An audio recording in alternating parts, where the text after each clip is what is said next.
In this video, we will be going over the things to do when you are signing all your documents to close. My name is William Singh. I'm a local real estate agent in the Portland, Oregon area, and let's dive right into it.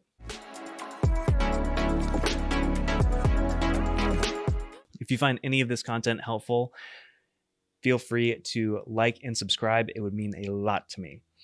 Now, when it comes to signing or signing day, this is usually when you are signing a bunch of documents to make sure that you can close and make this property yours. With that in mind, you are going to be signing a fair amount of those documents virtually, and then also you're going to have to sign some documents that are in person. Who will be signing with you? So this is one of those things where if you have a partner, obviously they will be signing if they are also on the deed or loan. And on top of that, you're usually going to be working with a title representative who may also be a notary, or who is usually a notary.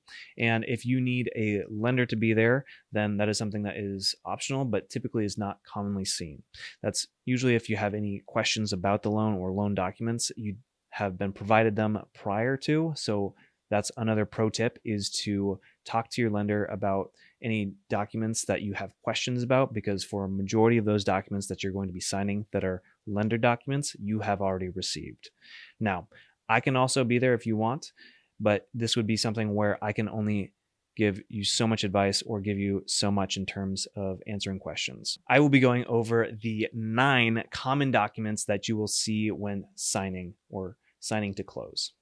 Number 1 is going to be the seller and buyer disclosure.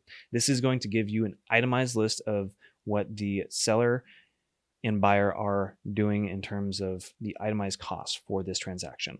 The second document is the warranty deed or title. This is essentially saying, hey, we're going to be transferring it into your name, the property into your name. The third document that you will be signing is a prorations document. This is if there are any last minute changes in terms of taxes and making sure that the prorations for those taxes for that year or any other miscellaneous charges are properly allocated. The fourth document is going to be the statement of personal information. This is essentially just saying, I am who I say I am. The fifth document is going to be the title abstract. This is a document that is usually given during the earlier stages of a transaction and is the preliminary title report. This is another document that you should review, and if you have any questions about that, feel free to ask the title officer. The sixth document is the truth in lending document.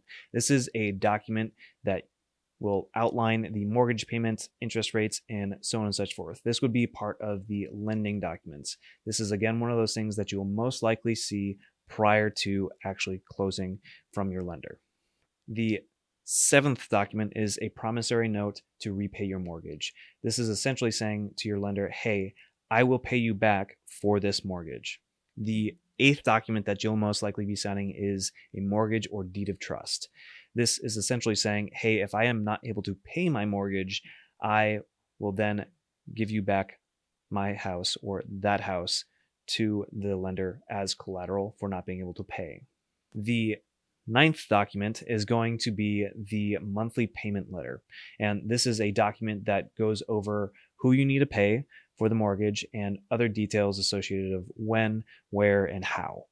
If you have any other questions about this, feel free to reach out to your lender and understand this a little bit more. All right, so there are 2 things you can do prior to signing to help prepare yourself. Number 1 is to go through all the documents that were given to you during the transaction. A majority of the documents that are going to be signed are going to be from the transaction or given to you prior to signing. For example, the lender will be providing you a lot of documents in terms of what you're signing on for, your monthly payment, and breaking down those costs for yourself.